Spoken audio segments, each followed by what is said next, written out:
Welcome back to Retina nursing Academy. Retina के digital platform या फिर हमारे यूट्यूब चैनल पे एक बार फिर से हम आपका स्वागत करते हैं। एमपीपीवी ग्रुप स्टाफ नर्स के जो एग्ज़ाम होने वाले हैं यानी 25 को जो होने वाले हैं, आई थिंक हमारी ये वीडियो रिकॉर्ड होके 24 को हो जाएगी, यानी कल जो एग्ज़ाम होने वाले हैं, तो उसमें हो सकता है आज के जो क्वेश्चन सेशन है उसमें से कोई क्वेश्चन आ जाए और आपका एक आंसर करेक्ट भी हो सकता है, या फिर उस क्वेश्चन में किए हुए डिस्कशन की वजह से आपके कई सारे क्वेश्चन सही हो सकते हैं। तो आप इस पूरी क्लास को ध्यान से देखें, ध्यान से समझें, और एक बहुत अच्छी गुड न्यूज़ लेके आया हूँ आपके लिए।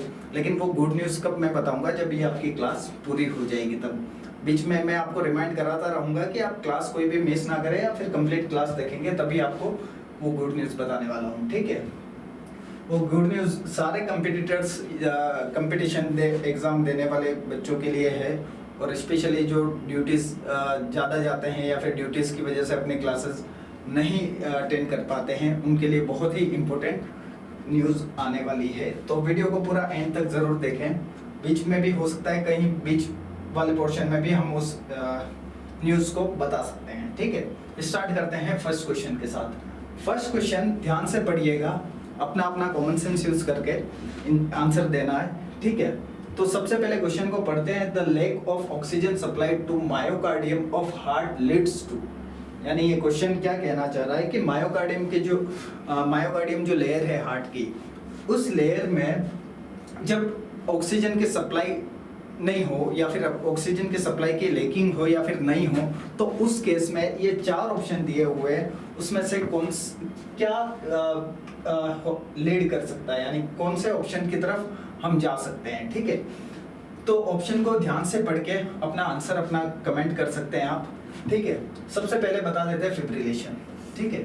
सबसे पहला क्या है, फिब्रिलेशन। हम वन बाय वन सबको डिस्कस करेंगे, तो आप अपना क्वेश्चन वीडियो को पॉज करके अपना आंसर भी दे सकते हैं, ठीक है। तो सबसे पहला बात कर लेते हैं हम फिब्रिलेशन, ठीक है, ठीक है। सेकंड है हार्ट फेलियर, ठीक है। थर्ड है एंजाइना, और फोर्थ है इन्फेक्शन, ठीक है।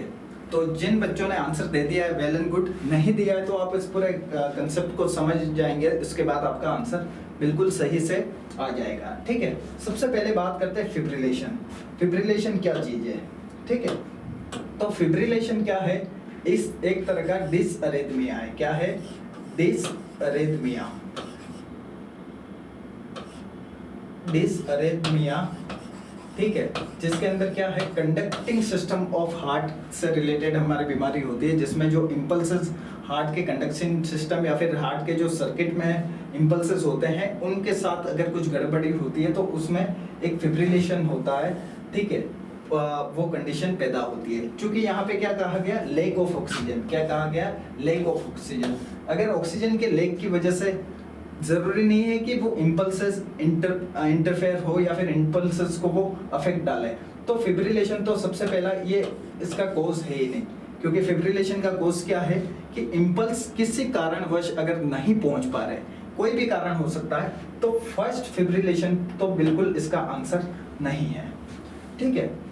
इसके बाद कई सारे बच्चे सोच रहे होंगे इन्फेक्शन हो सकता है, ठीक है। और इन्फेक्शन में कई सारे बच्चों का यही आंसर होगा, इन्फेक्शन होगा, लेकिन इन्फेक्शन भी बिल्कुल नहीं होगा, ठीक है। इन्फेक्शन नहीं होगा। बचा हुआ हार्ट फेलियर और एंजाइना, ठीक है। तो हार्ट फेलियर हो सकता है, यस हो सकता है, लेकिन इसके साथ में अगर ऑप्शन में एंजाइना है तो एंजाइना को हमको करेक्ट मानना है। क्यों करेक्ट मानना है वो मैं आपको बता देता हूँ, ठीक है। सबसे पहला है एंजाइना, ठीक है। हमने सही करेक्ट आंसर कौन सा दिया है, एंजाइना। एंजाइना क्यों करेक्ट है उसका रीजन बताते हैं।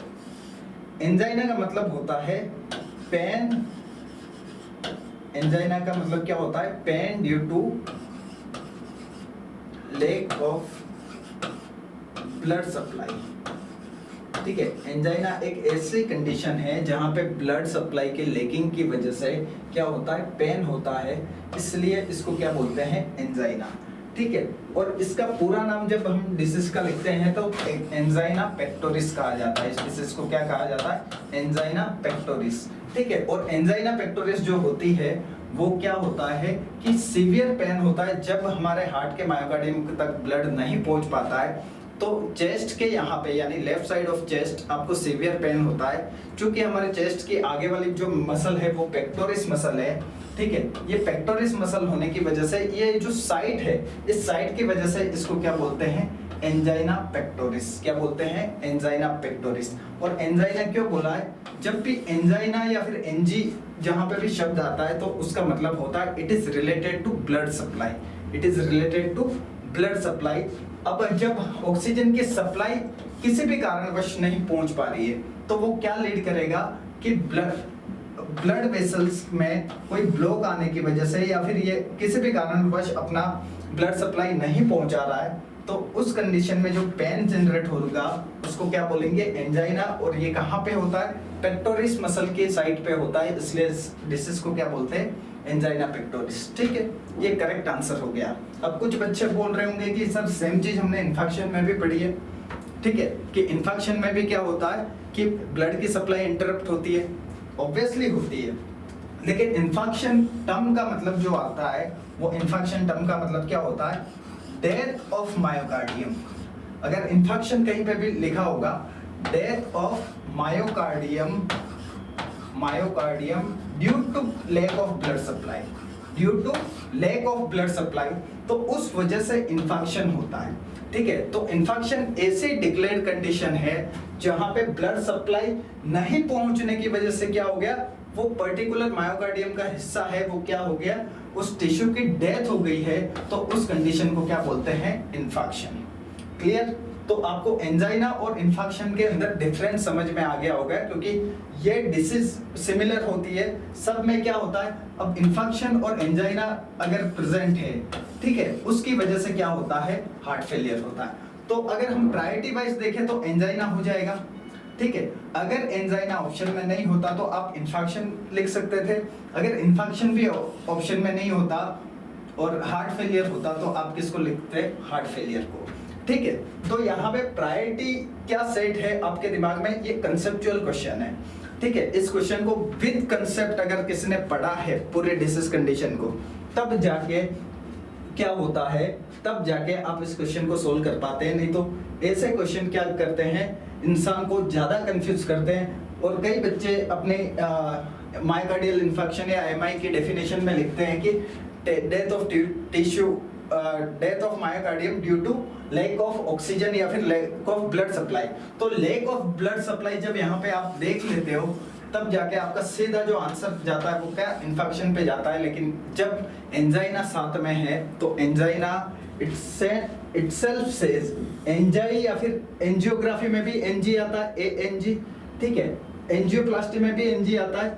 तो उस केस में एनजी जहां पे भी शब्द आ गया वो किसको डिनोट कर रहा है, ब्लड वेसल को। और जब ब्लड वेसल में कोई इंटरप्शन आने की वजह से अगर ब्लड सप्लाई जो हो रही थी वो एडिक्वेट नहीं होगी या लेकिंग होगी, तो उस केस में जो पेन जनरेट होगा वो क्या होगा, एंजाइना। ठीक है, या फिर उस कंडीशन को क्या बोलेंगे, एंजाइना पेक्टोरिस। क्लियर? होप आपको ये कंसेप्ट अच्छे से समझ में आ गया होगा। अब बढ़ते हैं नेक्स्ट क्वेश्चन की तरफ। ठीक है, तो इस कंसेप्ट को एक बार फिर से अगर आप चाहे तो क्लास को रिवाइंड करके फिर से देख सकते हैं अगर किसी को नहीं समझ में आया। ठीक है, अब बात करते हैं हम नेक्स्ट क्वेश्चन के लिए, और उसके लिए आप प्रिपेयर रहे कि आपका आंसर इस बार सही हो रहा है या नहीं हो रहा है। ठीक है, तो इस क्वेश्चन को आगे देखें आप। ठीक है, नेक्स्ट क्वेश्चन क्या कह रहा है, ध्यान से देखिएगा, ध्यान से पढ़िएगा और इसके बाद सोच समझ के आंसर देना। चूंकि हमारे पास एग्जाम में इतना समय होता ही नहीं है, बहुत सारे क्वेश्चन आते हैं कि इतना सोच समझ के हम आंसर करें। ठीक है, जितना एक्सप्लेनेशन मैं दे रहा हूँ अगर उतना समय आप सोचने में लगाओगे तो बाकी क्वेश्चन छूट जाएंगे। लेकिन अपने करंट जो इंटेलेक्ट है उसका यूज करते हुए आप अपने आंसर को दे सकते हैं। ठीक है, ये है in following which symptom is not present in nephrotic syndrome. ठीक है, यहाँ पे क्या बोला गया है कि नेफ्रोटिक सिंड्रोम है, ये एक ऐसी कंडीशन है जिसके अंदर क्या होगा, हाँ, ये नेफ्रोटिक सिंड्रोम एक ऐसी कंडीशन है जिसमें इनमें से कोई एक सिम्टम प्रेजेंट नहीं होगा। क्या होगा, एक सिम्टम इनमें से प्रेजेंट नहीं होगा। ठीक है, कौन सा नहीं होगा, आप पोज करके अपना आंसर दे सकते हैं। ठीक है, जो भी आंसर दे रहे हैं वेल एंड गुड, जो नहीं दे रहे हैं वो कंसेप्ट को या फिर उनको लग रहा है कि मेरा क्वेश्चन गलत हो सकता है या फिर आंसर गलत हो सकता है, तो उस केस में इस डिशेस को थोड़ा सा ब्रीफली, हम पूरी एमएसएन की क्लास नहीं ले रहे हैं, उस वजह से मैं आपको ब्रीफली इस डिशेस का थोड़ा सा इंट्रोडक्शन दे देता हूँ। नाम है नेफ्रोटिक सिंड्रोम। क्या है? Nephrotic syndrome. ठीक है, नेफ्रोटिक सिंड्रोम तब बोला जाता है जब एक से ज्यादा, द वर्ड सिंड्रोम, सिंड्रोम कब बोला जाता है? जब एक से ज्यादा कंडीशन जब साइमल्टेनियसली एक ग्रुप बना लेती है, तब उसको क्या बोलते हैं? सिंड्रोम। या फिर आप बोल सकते हो ग्रुप ऑफ सिम्टम भी बोल सकते हो। और सिम्टम का जब ग्रुप बन जाता है तो वो क्या बोला था? सिंड्रोम। ठीक है, और नेफ्रोटिक का मतलब it is related to kidney. ठीक है, तो हम ये तो पहुंच गए कि ये किडनी से रिलेटेड बात हो रही है। अब ये नेफ्रोटिक सिंड्रोम में क्या होगा? ऑब्वियसली बात है, नेफ्रोटिक सिंड्रोम है, किडनी से रिलेटेड अगर बीमारी है तो उसको यूरिन से रिलेटेड कोई ना कोई सिम्टम जरूर मिलेगा। तो हो सकता है वो पेशेंट बोले कि हमारा ओलिगोयूरिया हो रहा है। ठीक है, तो ये ओलिगोयूरिया तो प्रेजेंट रहता है, तो इसमें क्या पूछा गया है? Not present. ठीक है, तो उस कंडीशन में ओलिगोयूरिया आपका ऑप्शन करेक्ट नहीं होगा। ठीक है, एक हमने खत्म कर दिया। नेक्स्ट प्रोटीनयूरिया की बात हो रही है। ठीक है, यानी क्या हो गया? Presence of protein in urine. ठीक है, अगर आपकी किडनी यहाँ पे फिल्टर कर रही है, ठीक है, या फिर हम बात कर रहे हैं सीधे नेफ्रॉन की। ठीक है, इस तरीके से नेफ्रॉन है, ये नेफ्रॉन जब हमारी ब्लड कैपिलरीज या कैपिलरी नेटवर्क से जब फिल्टर करती है, तो उस केस में जो यहाँ पे फिल्ट्रेट बनता है, उस फिल्ट्रेट के अंदर क्या होता है कि जो हमारा प्लाज्मा प्रोटीन होता है, मेनली क्या? एल्ब्यूमिन। वो एल्ब्यूमिन क्या होता है? वो चूंकि होना क्या चाहिए? एल्ब्यूमिन वापस प्लाज्मा में चला जाना चाहिए, लेकिन ये नेफ्राइटिस होने की वजह से यहाँ पे क्या होता है? ग्लोमेरुलस जो होता है वो क्या करता है? इस प्लाज्मा प्रोटीन को क्या यूरिन के साथ अलाउ कर देता है, जिसकी वजह से क्या होगा? प्रोटीनयूरिया होगा। क्या होगा? प्रोटीनयूरिया। तो इसका एक क्लासिक साइन है प्रोटीनयूरिया। ठीक है, तो प्रोटीनयूरिया भी इसका सही सिम्टम है, यानी ये नेफ्रोटिक सिंड्रोम का ही सिम्टम है, तो इसको भी आप ऑप्शन करेक्ट नहीं कर सकते हो। ठीक है, तो टेक्निकली देखा जाए तो ये दोनों ऑप्शन तो हमारे इस क्वेश्चन को सॉल्व नहीं कर पा रहे। नेक्स्ट बात करते हैं एडिमा। क्या है एडिमा? क्या एडिमा प्रेजेंट होगा या नहीं? कई सारे बच्चे जानते हैं या नहीं जानते हैं, लेकिन मैं आपको सिंपल सा बता देता हूँ। जब आपका ब्लड होता है, उस ब्लड के अंदर क्या रहता है? Plasma protein. अगर वो प्रोटीन, प्लाज्मा प्रोटीन क्या होगा? यूरिन में बाहर निकल जाएगा, तो यहाँ पे क्या होगा? प्लाज्मा प्रोटीन का वॉल्यूम कम हो जाएगा। जब ये वॉल्यूम कम हो जाएगा तो आपका जो फ्लूइड है उसकी कंसिस्टेंसी कैसी हो जाएगी? आइसोटोनिक कंसिस्टेंसी हो जाएगी। जब आइसोटोनिक सॉल्यूशन बन गया, जब आपका ब्लड है या प्लाज्मा है, जब आइसोटोनिक हो गया, तो ये कहाँ जाएगा? सेल के अंदर। कहाँ जाएगा? ये वेस्कुलर फ्लूइड क्या होगा? शिफ्ट होगा इंट्रासेल्यूलर और एक्स्ट्रासेल्यूलर फ्लूइड की तरफ। जब ये एक्स्ट्रासेल्यूलर फ्लूइड के अंदर पहुंच जाता है, आपका ये isotonic solution with help of diffusion के माध्यम से क्या होगा? जब प्लाज्मा प्रोटीन कम होने की वजह से इसमें प्लाज्मा का वॉल्यूम बढ़ जाएगा, यानी वाटर का वॉल्यूम बढ़ जाएगा, तो वो शिफ्ट होके एक्स्ट्रा सेल्यूलर फ्लूइड या फिर इंट्रासेल्यूलर फ्लूइड की तरफ शिफ्ट होता है। तो उस कंडीशन में क्या होगा? एडिमा प्रेजेंट होगा। ठीक है, तो एडिमा प्रेजेंट है, मतलब ये सीधी सी बात है कि नेफ्रोटिक सिंड्रोम है तो उसके अंदर एडिमा प्रेजेंट होगा। अब नेक्स्ट बात कर लेते हैं हाइपरबिलिरुबिनियम। ठीक है, ये तीनों ऑप्शन तो इसके करेक्ट हैं, यानी क्या है? ये तीनों सिम्टम तो प्रेजेंट रहते हैं। अब बात है हाइपरबिलिरुबिनीमिया। ठीक है, ये है, इसका बिलिरुबिन का किडनी के साथ कोई कनेक्शन नहीं है। ठीक है, क्योंकि बिलिरुबिन क्या है? एक पिगमेंट है जो कब बनता है? जब ये बिलिरुबिन हमारी आरबीसीज का डिस्ट्रक्शन होता है, तो उस केस में बिलिरुबिन नाम का एक पिगमेंट बनता है, और वो क्या, किसकी हेल्प से? आपके गोल ब्लैडर की हेल्प से गोल ब्लैडर की हेल्प से उसका जो डिस्ट्रक्शन है वो स्टूल में पहुंचा दिया जाता है। जब ये हमारे ब्लड में कब बढ़ता है? जॉन्डिस की कंडीशन में।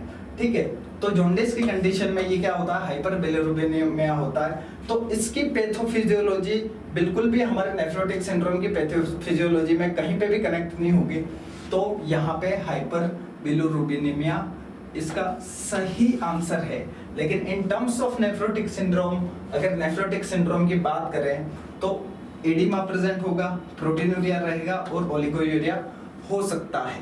Oliguria is not classical sign, ठीक है, कुछ पेशेंट्स में ओलिगोयूरिया होने की संभावना है। लेकिन अगर हम स्टार्ट से बात करें तो नेफ्रोटिक सिंड्रोम के जो 3 क्लासिकल साइन है वो मैं बता देता हूं। सबसे पहला है एडिमा। क्या है? एडिमा प्रेजेंट होगा। एडिमा स्पेशली कहां पे? Periorbital cavity, periorbital oedema present होगा, पेरी ऑर्बिटल यानी आंखों की चारों तरफ। अगर उस पेशेंट को आप देखोगे, यूजुअली ये नेफ्रोटिक सिंड्रोम बच्चों में ज्यादा पाया जाता है, तो पीडियाट्रिक यूनिट के अंदर जब भी आप बच्चों को देखोगे तो उसकी आंखों के चारों तरफ अगर स्वेलिंग है तो पेरी ऑर्बिटल एडिमा प्रेजेंट हो सकता है। दूसरा कुशिंग वॉइड, कौन सा? कुशिंग वॉइड यानी ये एडिमा कहाँ प्रेजेंट होता है? एब्डोमिनल रीजन के यहाँ पे प्रेजेंट होता है। और तीसरा लोअर लिम्ब और एंकल्स में, यूजुअली एंकल्स में और लोअर लिम्ब में, ठीक है। तो ये 3 जगह ये अगर एडिमा प्रेजेंट है तो आप समझ जाइए कि ये पेशेंट हम रिलेट कर सकते हैं कि ये सस्पेक्ट बना सकते हैं हम कि ये नेफ्रोटिक सिंड्रोम का पेशेंट हो सकता है, ठीक है। इसके बाद दूसरा है प्रोटीनूरिया, ठीक है। तो जब भी उसके यूरिन के अंदर प्रोटीन की प्रेजेंस या प्रोटीन की ट्रेसेस जब हम चेक करेंगे, तब अगर उसमें प्रोटीन प्रेजेंट है, इसका मतलब क्या है कि उसको प्रोटीनूरिया है। इसको भी मापने के कई सारे तरीके होते हैं, कई सारे इन्वेस्टिगेशन होते हैं। 24 आवर्स का इन्वेस्टिगेशन कराते हैं, यूरिन क्रिएटिनिन, यूरिया और क्रिएटिनिन का रेशियो कराते हैं, तब जाके एक कंक्लूजन पे पहुंचते हैं कि इसके अंदर प्रोटीनूरिया है। और आजकल एक डीप स्टिक टेस्ट भी आने लग गया है, ठीक है। तो ये है। ओलिगोयूरिया में भी चांस हो सकता है कि जब एडिमामेटस हो रखा है पेशेंट, तो उस केस में किडनी है इनफ ब्लड, सॉरी, किडनी है वो इनफ वाटर नहीं दे पा रही है बाहर, या फिर इनफ वाटर को एक्सक्रीट नहीं कर पा रही है, तो उस केस में ओलिगोयूरिया भी हो सकता है। लेकिन हाइपर बिलिरुबिनेमिया नहीं होके यहाँ पे जो तीसरा क्लासिकल साइन है वो है हाइपोएल्बुमिनिया। हाइपोएल्बुमिनिया, हाइपोएल्बुमिनिया, ठीक है, सॉरी, हाइपोएल्बुमिनिया, ठीक है। जो हमारे एल्बुमिन प्रोटीन होते हैं, प्लाज्मा प्रोटीन, जब वो यूरिन के साथ बाहर निकलना स्टार्ट हो जाएंगे तो उस एल्बुमिन की क्या हो जाएगी? ब्लड में कंसंट्रेशन कम हो जाएगी, तो उस कंडीशन को क्या बोलेंगे? हाइपोएल्बुमिनिया, ठीक है। तो एल्बुमिन की जब क्वांटिटी या फिर कंसंट्रेशन जब आपकी ब्लड में कम हो जाती है तो उस कंडीशन को क्या बोलेंगे? हाइपोएल्बुमिनिया। और इसका ट्रीटमेंट जो होता है वो ट्रीटमेंट होता है कोर्टिकोस्टेरॉइड ड्रग्स। क्या है? Corticosteroid drugs. तो आपको यहाँ पे अगर नेफ्रोटिक सिंड्रोम का मैं मोटे-मोटे क्वेश्चंस बता रहा हूँ, ठीक है। ड्रग ऑफ चॉइस के अंदर कोर्टिकोस्टेरॉइड ड्रग्स और उसमें स्पेशली प्रेडनिसोलोन, ठीक है, प्रेडनिसोलोन, ठीक है। और इसका जो डोज होता है वो होता है 1 mg पर kg पर डे के अकॉर्डिंग इसका डोज होता है। फिर उसको धीरे धीरे टेपर ऑफ करना रहता है। तो ये भी डोज भी अगर पूछा जाता है, चूँकि हम मेडिसिन को इतना ज़्यादा प्रायोरिटी देते नहीं है हमारे नर्सिंग के क्वेश्चंस में कि कितना डोज देना चाहिए, लेकिन ये एक MBBS लेवल का क्वेश्चन है या PG के लेवल का क्वेश्चन है कि प्रेडनिसोलोन का कितना डोज दिया जाता है। तो ये कोर्टिकोस्टेरॉइड ड्रग है, इसकी ड्रग ऑफ चॉइस है इसके ट्रीटमेंट के अंदर। तो होप सो आपको नेफ्रोटिक सिंड्रोम का एक मोटा आइडिया लग गया होगा कि ये एक कैसी बीमारी है जिसके अंदर क्या होता है, किडनी प्रोटीन को ज़्यादा एक्सक्रीट करती है, जिसकी वजह से क्या होगा, ब्लड के अंदर एल्बुमिन की कमी हो जाएगी, जिसको बोलेंगे हाइपोएल्बुमिनिया, ठीक है। 2 चीज़ हो गई। जब हाइपोएल्बुमिनिया होगा तो उस केस में क्या होगा, पेशेंट के साइन क्या दिखेंगे? एडिमा प्रेजेंट होगा। पेशेंट के अंदर क्या साइंस दिखेंगे? एडिमा, ठीक है। तो ये 3 क्लासिकल साइन हो गए, ठीक है। अब बात करते हैं हम अगले क्वेश्चन की तरफ। होप आपको नेफ्रोटिक सिंड्रोम का यहाँ पे कुछ ब्रीफ आइडिया लग गया होगा। क्लियर? ठीक है। अब बढ़ते हैं हम अगले क्वेश्चन की तरफ। नेक्स्ट क्वेश्चन है, in following which symptom is not present. Okay, same question है, इसको हमको नेक्स्ट पे पहुंच जाना है। The most common complication of insulin therapy, ठीक है, इंसुलिन थेरेपी का मोस्ट कॉमन कॉम्प्लिकेशन क्या होता है? तो मोस्ट कॉमन कॉम्प्लिकेशन क्या होता है? कई सारे बच्चे इसका चिक चिक के जवाब दे देंगे और मुझे पूरा भरोसा है कई सारे बच्चों का ये क्वेश्चन सही भी होगा, लेकिन जिन बच्चों का नहीं सही हो रहा है तो उसको मैं एक्सप्लेन कर देता हूँ, ठीक है। सबसे पहले यहाँ पे लिखा हुआ है हाइपोनेट्रीमिया। क्या है? हाइपोनेट्रीमिया। या हाइपोनेट्रीमिया नहीं होगा। सबसे पहले क्यों नहीं होगा उसकी बात कर लेते हैं। इंसुलिन क्या है? एक तरह का हार्मोन है। क्या है? जो हमारे पेनक्रियास सीक्रेट करती है। इंसुलिन एक तरह का हार्मोन है, ठीक है। यह हार्मोन क्या करता है? हमारे जितने भी मैक्रोन्यूट्रिएंट्स है उसको सेल में जाने के लिए एक अलाउ करता है। यह हार्मोन क्या करता है कि कोई भी सेल की रिक्वायरमेंट होती है, जैसे ग्लूकोज हो गया, प्रोटीन हो गया, या फिर हमारा फैट हो गया, फैटी एसिड्स हो गए, या फिर एमिनो एसिड्स हो गए, उसको सेल के अंदर पहुंचाने का जो मीडियम बनाता है वो कौन बनाता है? इंसुलिन, ठीक है। तो इंसुलिन का इतना सा ही काम है। जिन लोगों को लगता है कि इंसुलिन कार्बोहाइड्रेट या फिर ग्लूकोज को रेगुलेट करता है, तो उनको मैं बता दूं इंसुलिन ग्लूकोज को तो करता ही करता है, साथ में प्रोटीन और फैट के भी कुछ मॉलिक्यूल को क्या करता है, इन फैट के मॉलिक्यूल्स को भी, यानी इसका अमीनो एसिड्स हो गए, ठीक है, अमीनो एसिड्स और फैटी एसिड्स, ठीक है, इन मॉलिक्यूल्स को भी सेल के अंदर पहुंचाने का काम कौन करता है? इंसुलिन। जिसकी वजह से क्या होता है? हमारे ब्लड के अंदर ग्लूकोज का लेवल बना रहता है, ठीक है। तो ये इसका एक्शन हो गया शॉर्ट में एक्शन बता दिया, ठीक है। तो सबसे पहले बात कर लेते हैं, हम क्वेश्चन को यहाँ से हटाते हैं, ठीक है। नेट्रीमिया, ठीक है। नेट्रीमिया मतलब ये क्या है? नेट्रीमिया मतलब क्या हो गया? सोडियम।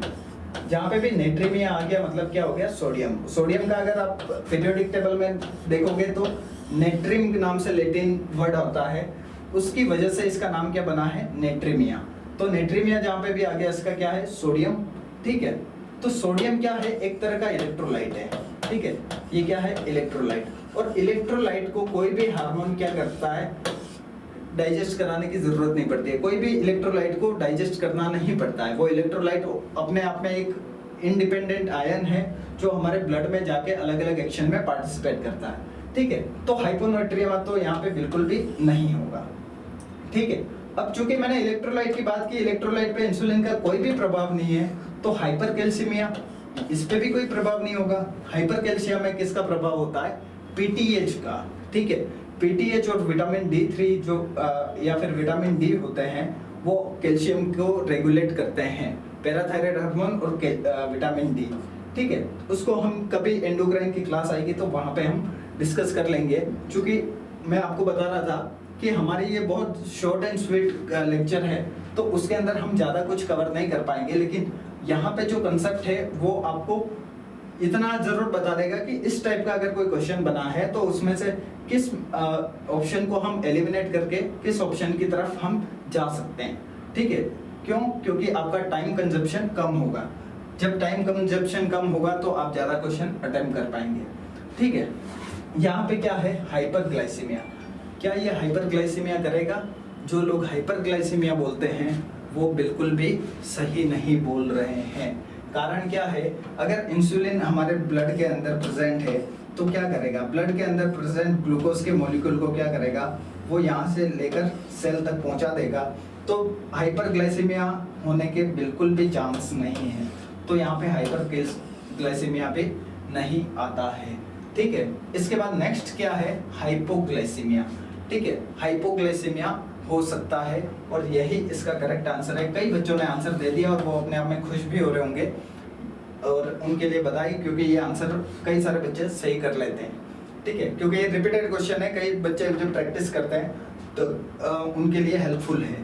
लेकिन यहाँ पे 2-3 कंसेप्ट ऐसे निकल के आए जहाँ पे भी इलेक्ट्रोलाइट की कंसंट्रेशन अगर ब्लड में पूछी है तो उसको इंसुलिन के रेस्पेक्ट में कोई क्वेश्चन आता है तो उनको तुरंत निकाल दें, ठीक है। रही बात ये हाइपरग्लाइसीमिया करेगा ही नहीं, क्योंकि जब इंसुलिन हमारे ब्लड के अंदर ज़्यादा एब्जॉर्ब हो रहा है इंसुलिन थेरेपी के थ्रू, ठीक है, तो ब्लड में जब इंसुलिन ज़्यादा है तो वो ग्लूकोज की ज़्यादा क्वांटिटी को ब्लड में नहीं रहने देगा, तो उसको हाइपरग्लाइसेमिक कंडीशन बिल्कुल भी नहीं होगी।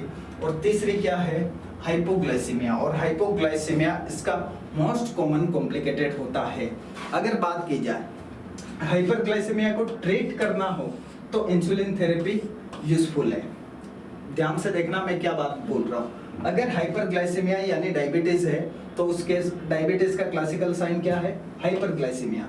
ठीक है, अगर उस हाइपरग्लाइसीमिया को ट्रीट करना है और वो इंसुलिन डिपेंडेंट है कि खुद की बॉडी इंसुलिन नहीं बना रही है, तो उस केस में उसको क्या देते हैं, इंसुलिन थेरेपी देते हैं। ठीक है, तो इंसुलिन थेरेपी इसका ट्रीटमेंट जरूर है, लेकिन इंसुलिन थेरेपी कॉम्प्लिकेशन बिल्कुल भी नहीं है। यहाँ पे शब्द बहुत ध्यान से देखना, तो कॉम्प्लिकेशन क्या है, हाइपोग्लाइसीमिया। ठीक है, तो इंसुलिन थेरेपी का जो मोस्ट कॉमन कॉम्प्लिकेशन निकल के आया है वो है हाइपोग्लाइसीमिया। आई होप आपको इसको एंडोक्राइन का छोटा सा ये इंसुलिन थेरेपी आपको समझ में आ गया होगा और काफी कॉन्सेप्ट क्लियर कर देगा यहाँ पे। ठीक है, अब बढ़ते हैं हम अगले क्वेश्चन की तरफ। ठीक है, लेकिन बीच में मैं आपको याद दिलाना चाह रहा हूँ कि मैं जब वीडियो स्टार्ट हो रहा था उस तब मैंने बात बोली थी, एक बहुत जबरदस्त न्यूज़ लेके आया हूँ। वो न्यूज़ हम कभी भी शेयर कर सकते हैं, न्यूज़ हो सकता है हम नेक्स्ट क्वेश्चन में भी शेयर कर दें। तो ध्यान से देखना क्वेश्चन को, ध्यान से आंसर देना, और जितनी भी चीज़ें समझाई जा रही है उसको कंसेप्चुअल पढ़ना, ताकि उससे रिलेटेड जितने भी क्वेश्चन आए उनको तो एक बार आप क्रैक कर ही लोगे। ठीक है, नेक्स्ट बढ़ते हैं हम अगले क्वेश्चन की तरफ। बहुत ही इंटरेस्टिंग, नर्वस सिस्टम मेरा one of the favourite system है, उससे से रिलेटेड हमारा क्वेश्चन निकल के आया है। ठीक है, और वो क्वेश्चन क्या है, ओक्यूलोमोटर नर्व का, यानी ये क्वेश्चन है हमारे क्रेनियल नर्व का।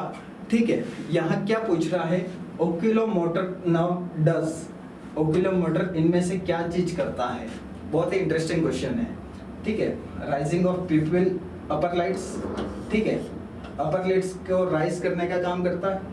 दूसरा, contraction of ciliary muscle. C option है बोथ ए एंड बी, और डी ऑप्शन है नन ऑफ अबोव। ठीक है, तो नन ऑफ अबोव वाले तो पहले ही रेस से बाहर है। जिन्होंने नन ऑफ अबोव किया है उनको शायद नहीं पता है क्रेनियल नर्व के एक्शन क्या होते हैं। ठीक है, लेकिन नन ऑफ अबोव सही कब होते, जब यहाँ पे क्या होता, ट्रोक्लियर नर्व। अगर यहीं पे क्या लिखा हुआ होता, ट्रोक्लियर नर्व। कौन सी, ट्रोक्लियर नर्व। अगर ये ट्रोक्लियर नर्व होती तो उस केस में क्या होता, उनका क्वेश्चन सही होता अगर नन ऑफ अबोव आता। अगर यहाँ पे एब्डुसेंस भी होती, कौन सी, एब्डुसेंस नर्व होती, तो भी नन ऑफ अबोव वाले सही होते। तो नन ऑफ अबोव सही होने का कारण क्या है, यहाँ पे नर्व्स का ही फेरबदल है। ठीक है, ये नर्व्स का फेरबदल होने की वजह से आपका क्वेश्चन का आंसर बदल जाएगा इस कंडीशन में, या ये ऑप्शन आते हैं तो।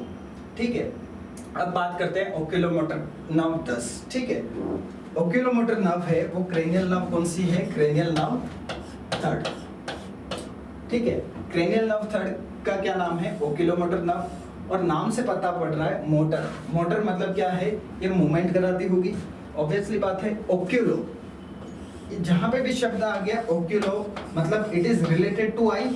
ओक्यूलो जो शब्द आ गया मतलब ये क्या है, ये शब्द किससे रिलेट करता है, आई का। और आई का जब मोटर कराना है, मोटर मतलब जब उसका मूवमेंट कराना है, तो ऑब्वियस बात है ये आई के मूवमेंट में हेल्प करेगी। ठीक है, तो ओक्यूलोमोटर आई के मूवमेंट में हेल्प कर रही है। ध्यान से सुनना, आई के मूवमेंट में। तो आई की बात करें तो आई को मूवमेंट कराने के लिए क्या चाहिए, कुछ मसल्स चाहिए। ठीक है, उन मसल्स को क्या बोलते हैं, ओक्यूलर मसल। क्या बोलते हैं, ओक्यूलर मसल्स। ठीक है, अब ये ओक्यूलर मसल्स कितनी होती है, 2 टाइप की। एक होती है इंट्रा ओक्यूलर, एक कौन सी होती है, इंट्रा ओक्यूलर। ठीक है, और दूसरी होती है एक्स्ट्रा ओक्यूलर। ठीक है, कंप्लीट आप समझ जाना, मैं सिर्फ फर्स्ट वर्ड ही लिख रहा हूँ। अगर इंट्रा ओक्यूलर नर्व मसल्स है तो वो कहाँ प्रेजेंट होगी, आई बॉल के अंदर। कहाँ पे प्रेजेंट होगी, आई बॉल के अंदर।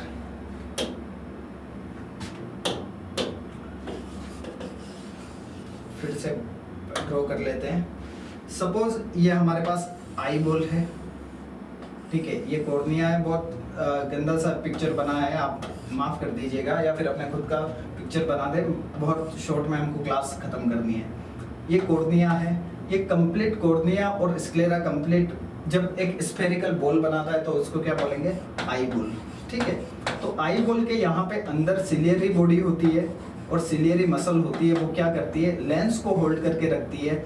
जब भी कोई भी पास की चीज या दूर की चीज हमको देखनी होती है तो उस कंडीशन में क्या होती है, ये सिलियरी मसल यहाँ पे या तो रिलैक्स होती है या फिर कॉन्ट्रैक्ट होती है, जिसकी वजह से इस बायोलॉजिकल लेंस का क्या होता है, कर्वेचर बदलता है। और जब कर्वेचर बदलता है तो आपका विजन और भी ज्यादा अच्छे से क्लियर होता है। तो इंट्राओक्यूलर मसल को कौन सप्लाई करता है, इंट्राओक्यूलर मसल को ओक्यूलोमोटर नर्व। ठीक है, अब बात करते हैं एक्स्ट्रा ओक्यूलर की। ठीक है, तो एक्स्ट्रा ओक्यूलर मसल कितनी होती है, 7। कई सारे बच्चे जिन्होंने पढ़ रखा है वो बोल रहे होंगे 7, 6, सॉरी वो क्या बोल रहे होंगे, 6 एक्स्ट्रा ओक्यूलर मसल होती है जो आंखों को चारों डायरेक्शन से जोड़ के रखती है, जो आई का हर तरीके का मूवमेंट कराती है। लेकिन उनको बता दूं टोटल कितनी होती है, 7 एक्स्ट्रा ओक्यूलर मसल होती है। ठीक है, यहाँ तक समझ गए। अब हम इसको क्लियर करके फिर से पढ़ रहे हैं। ठीक है, सबसे पहली जो मसल है वो क्या है, लेवेटर पाल्पेब्राई सुपीरियोरस।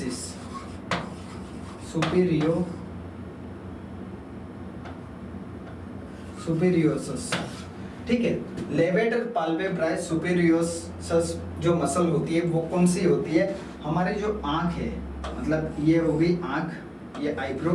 ठीक है, ये जो आगे आईलिड्स होती है, जहाँ पे ये ऊपर की आईलिड्स बनी हुई है, ये जो मसल है, ये मसल कौन सी है, लेवेटर पाल्पेब्राई सुपीरियोरस।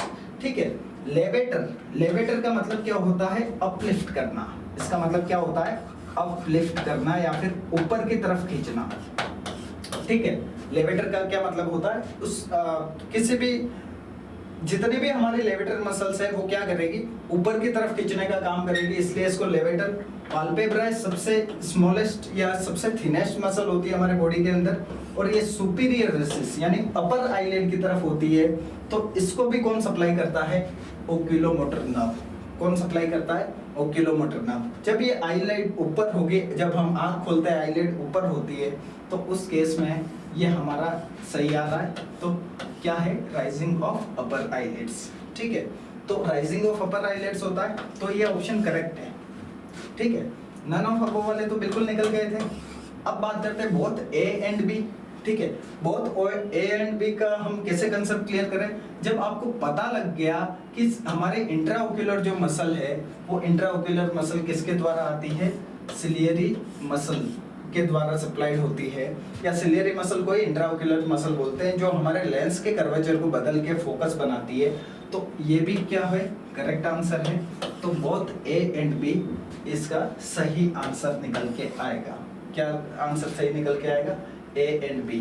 अब जो बच्चे स्टार्ट में जब हमने ये क्वेश्चन स्टार्ट किया था, वहां पे हमने बोला था एक ट्रोक्लियर और एक कौन सी है, हमारी एब्डुसेंस। ठीक है, जब ये मसल है, ट्रोक्लियर और एब्डुसेंस मसल्स हैं, जब उन मसल्स की बात की जाए तो उनको कौन सप्लाई करता है, वो बहुत ज्यादा जरूरी है। तो फर्स्ट हमने कौन सी एक्स्ट्राओक्यूलर मसल देख ली, लेवेटर पाल्पेब्राई। ठीक है, अब बात करते हैं, 4 होती है रेक्टस मसल। कैसी होती है, 4 होती है रेक्टस मसल और 2 होती है ओब्लिक मसल्स। ठीक है, ओब्लिक रेक्टस मसल एक किसी प्लेन में अगर उसका इंसर्शन और ओरिजिन जब एक ही प्लेन में होता है तब उसको क्या बोलते हैं, रेक्टस। परपेंडिकुलर नहीं, हॉरिजॉन्टल। लेकिन जब ये तिरछी आती है, ठीक है, ऐसे जब तिरछी कोई आ जाएगी तो वो कौन सी मसल कहलाएगी, ओब्लिक मसल।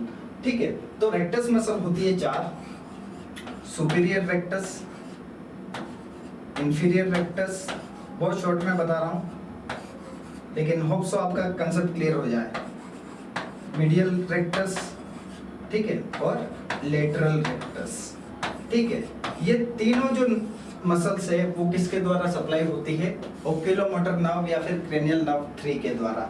लेकिन ये जो लेटरल रेक्टस मसल है वो सप्लाई होती है किससे, एब्डुसेंस नर्व से। कौन सी, एब्डुसेंस, जो 6 नंबर की नर्व है, एब्डुसेंस नर्व जिसका एक्शन क्या होता है, एब्डोसेंस नर्व का क्या एक्शन होता है कि आई बॉल को एब्डक्शन कराना है, मतलब आंख इस तरफ है, जैसे मुझे बिना सिर हिलाए अगर इस पेन को देखना, तब जब मेरे आंख का मूवमेंट एक तरफ आ रहा है तो उस केस में कौन सी नर्व आपको हेल्प करेगी, एब्डोसेंस, जो आई का अबडक्शन कराता है, ठीक है, अबडक्शन और एडक्शन, ठीक है, यहाँ पे हेल्प करेगा। अब नेक्स्ट बात करते हैं ओब्लिक, सुपीरियर और इंफीरियर ओब्लिक। तो जो सुपीरियर ओब्लिक है, सुपीरियर ओब्लिक मसल जो है वो सुपीरियर ओब्लिक किसके द्वारा सप्लाई होती है, ट्रोक्लियर मसल के द्वारा। इसके द्वारा ट्रोक्लियर, जो कौन से नंबर के नर्व है, क्रेनियल नर्व 4, ये नर्व कौन सी है, क्रेनियल नर्व 4। तो ये ट्रोक्लियर जो मसल है वो ट्रोक्लियर नर्व जो है वो ओब्लिक, सुपीरियर ओब्लिक मसल को सप्लाई करती है, और जो इंफीरियर ओब्लिक मसल है वो इंफीरियर ओब्लिक फिर फर्दर ओक्यूलोमोटर नर्व के द्वारा ही सप्लाई होता है। तो ये कुछ मसल के रिलेशन है और उनकी नर्व सप्लाई है जो आपको कंसेप्चुअल या फिर एनाफिजियो के पॉइंट ऑफ व्यू से अगर क्लियर होंगे तो आप ऐसे क्वेश्चन बिल्कुल सही कर लोगे। तो आईज का अगर कोई ऐसा क्वेश्चन आता है, आई के रेस्पेक्ट में अगर कोई क्रेनियल नर्व को पूछा जाए, तब आप अगर ये कंसेप्ट याद है या फिर इस कंसेप्ट को याद है और यहाँ पे कोई भी क्रेनियल नर्व को आई के रेस्पेक्ट में मूवमेंट के बारे में पूछा गया है तो आप एक भी आंसर गलत नहीं करोगे, ठीक है। तो आज के क्लास में हमने काफ़ी कुछ, इस वाले क्वेश्चन में तो काफ़ी कुछ हमने कवर किया है, क्लियर, ठीक है। अब बढ़ते हैं हम नेक्स्ट क्वेश्चन की तरफ। कहाँ बढ़ते हैं, नेक्स्ट क्वेश्चन की तरफ। Full form of CABG, CABG की फुल फॉर्म क्या है, ठीक है। ये एक तरह की सर्जरी है, बहुत इसमें कुछ ज़्यादा बताने जैसा है नहीं। यस, हम वापस पीछे पहुंच गए I think. Full form of CABG एक तरह की सर्जरी है, ठीक है। तो उस सर्जरी का फुल फॉर्म क्या है, ठीक है। यहाँ लिखा हुआ बाईपास ग्राफ्टिंग, तो ऑब्वियसली बात है बाईपास ग्राफ्टिंग है। तो बाईपास किसका कर रहे हैं, ठीक है, मतलब बाईपास होता क्या है। सपोज ये कोई रोड है, आपने कई बार देखा होगा बाईपास से चले जाते हैं, मतलब जब इस यहाँ पे ट्रैफिक ज़्यादा हो जाता है तो उस कंडीशन में क्या होता है, एक छोटा सा रोड है वो इसको यहाँ पे कनेक्ट कर देते हैं, जिसकी वजह से क्या है, जो को यहाँ जाना था वो यहाँ चले जाए, ठीक है, और ये बाईपास की वजह से थोड़ा सा ट्रैफिक डाइवर्ट हो जाए, क्योंकि कई सारे सिटीज जब नेशनल हाईवे से कनेक्टेड होती है तो उन सिटीज के साथ में एक बाईपास रोड जरूर चलता है, जिसकी वजह से बड़े बड़े जो ट्रक्स होते हैं वो चले जाते हैं। बहुत कॉमन सेंस वाला कंसेप्ट मैंने बताया। ग्राफ्टिंग का मतलब क्या हो गया, ग्राफ्ट मतलब है कोई भी हमारा बॉडी का ऐसा टिश्यू जो वहां पे प्रेजेंट नहीं है लेकिन हमने आर्टिफिशियली लगाया है, ठीक है।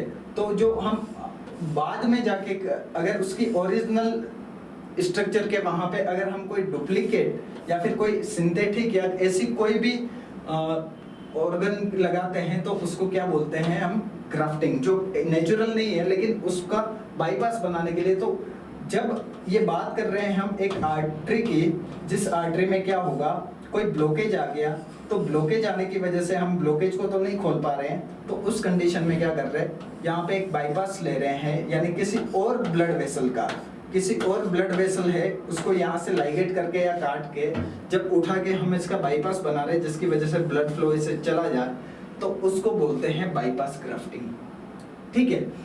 अब CABG स्पेशल किसको बोलेंगे, तो सेरेब्रल आर्टरी बाईपास ग्राफ्टिंग नहीं, ये नहीं बोलते हैं, क्योंकि सेरेब्रल आर्टरी प्रेजेंट होती है, ठीक है। सेरिबेलर जो हमारे सेरिबेलम को सप्लाई करती है, क्या ये है, ये भी बिल्कुल नहीं है। तो बाईपास ग्राफ्टिंग है वो हमारे हेड की सर्जरी नहीं है, ये बात आपको यहाँ पे समझ में आ गई। तो CABG कौन सी सर्जरी है, हमारे थोरैक्स की सर्जरी है। थोरैक्स को जब ओपन करते हैं तब जाके ये सर्जरी करनी पड़ती है, ठीक है। अब जब मैंने इतना हिंट दे दिया, थोरैक्स की बात कर ली है, तो कैरोटिड आर्टरी क्या हमारे थोरैक्स में प्रेजेंट होती है, कुछ भाग हमारे थोरैक्स में प्रेजेंट होता है और ज़्यादा भाग ये हमारे हेड और नेक की तरफ लेकर आता है। तो कैरोटिड आर्टरी बाईपास ग्राफ्टिंग की भी वैसे नीड नहीं रहती है, क्यों, क्योंकि ये सारी जो ये कैरोटिड आर्टरी है उसका ल्यूमेन बड़ा है, वहाँ पे इतने ब्लॉकेज आने की संभावना बहुत कम है, ठीक है। तो कैरोटिड आर्टरी को भी बिल्कुल भी इसका सही आंसर नहीं है। लास्ट बचा है कोरोनरी आर्टरी बाईपास ग्राफ्टिंग, ठीक है, जिसके अंदर क्या होता है, कोरोनरी आर्टरी में अगर कोई ब्लॉकेज आया है, ठीक है, और कोरोनरी आर्टरी क्या है, हार्ट, तो पूरी दुनिया को ब्लड सप्लाई कर रहा है सारे ऑर्गन को, तो हार्ट को खुद को सप्लाई करने के लिए कौन सा उसको कौन सप्लाई करेगा, तो जो ये आर्क ऑफ आर्टा होता है उसकी जो फर्स्ट ब्रांच है, ठीक है, पैर में निकलती है लेफ्ट और राइट कोरोनरी आर्टरी, और ये कोरोनरी आर्टरी की फिर सब ब्रांचेस होती है जो पूरे हार्ट के मायोकार्डियम को ब्लड सप्लाई करती है,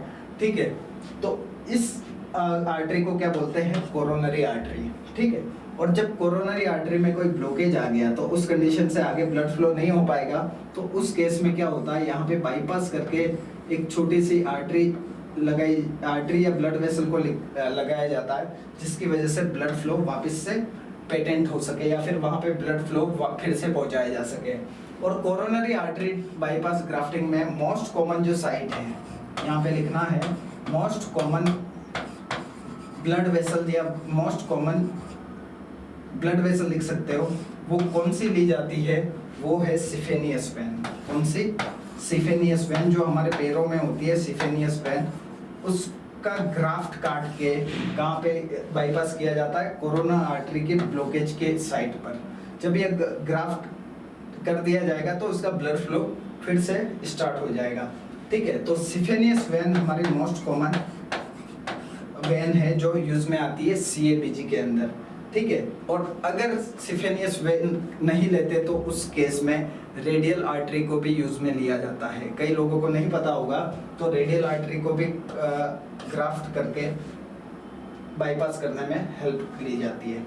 क्लियर? तो यहाँ पे आपको कोरोनरी आर्टरी बाईपास ग्राफ्टिंग का कंसेप्ट क्लियर हो गया होगा, ठीक है। तो ये हमारा आज का क्वेश्चन सेशन आई थिंक हम कंप्लीट कर चुके हैं। बहुत शॉर्ट एंड ट्रिक, लेकिन होप आपको ये पूरी क्लास पसंद आई होगी, क्योंकि आगे हमारे पास क्वेश्चन नहीं है, हम एंड तक पहुंच चुके हैं। हाँ, तो अब बात कर रहे हैं हम इम्पोर्टेंट न्यूज़ की।